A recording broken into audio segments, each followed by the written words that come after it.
এই ঠাকুরটাকে না এমনভাবে ভাবতেই পারিনি। সবাই পুরোটুকুনো দেখুন।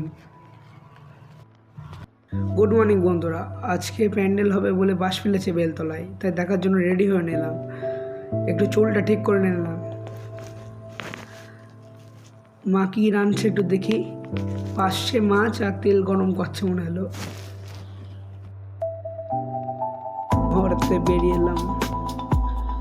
দেখি, এটা হলো বেলতলা, আসাননগর, নদিয়া। প্যান্ডেলের কাজ শুরু হয়ে গেছে। এটা আমাদের পোস্টার ঠাকুরের। এই প্রথম পুজো হচ্ছে এখানে, আপনারা সবাই থাকবেন। ভালো কথা বলাই হয়নি। আসাননগর কলেজ রোড, বেলতলা মোড়, ওখানে পুজো হবে। এটা মিটিং হচ্ছিল ওখানে। আবার বাড়ির দিকে যাচ্ছি। আজকে কলেজে পরীক্ষা ছিল মনে হয়। যেতে এক দিদির সঙ্গে দেখা হয়ে গেল। দিদির মুচকি হাসি মেরে দিল।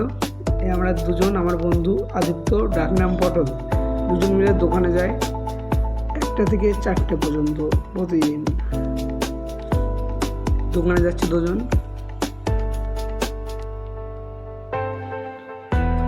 বাবা দেখছি জল নিয়ে যাচ্ছে। ওই যে ওইটা আমাদের দোকান। আসাননগর হাই স্কুলের সামনে আমাদের চায়ের দোকান। বাবা দাঁড়িয়ে আছে। বাবা বাড়ি চলে গেল। আমার বন্ধু পটল আমার জন্য একটা ভুজিয়া আনলো কিনে পাশের দোকান থেকে।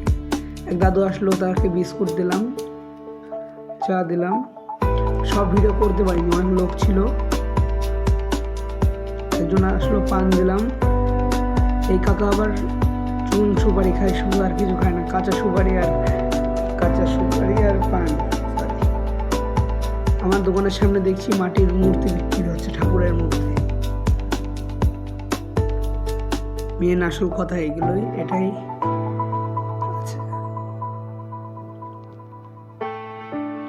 কি সুন্দর লাগছে বলুন সবাই। এইটা আমার মূর্তি ছিল প্রথমে। এই যে আরেকজন আসলো দোকানে, একজন মেয়ে বললো ভিডিও মুখ দেখাস না। এই কজন কাস্টমার এসেছিলো, পরে চা বিস্কুট সিগারেট নিল, টাকা দিল, রাখলাম। এই দাদু বলছে চা দে। এই দাদুর ওখানে এটা চপের দোকান আছে। দাদু খুব ভালো সিঙ্গারা বানায় আসাননগর স্কুলের সামনে। আমরা দুজন ওই মূর্তি নিয়ে আসলাম। মেন কথা হলো ওই মূর্তিটা অনেক বড় হয়েছিল, তার জন্য হয়নি, ধরছিল না আমাদের সিংহাসন। আমাদের সিংহাসন তো বেশি বড় না। এই যে আমাদের সিংহাসন, এই যে মূর্তি, নেক্সট ভিডিও দেখতে পাবেন সবাই।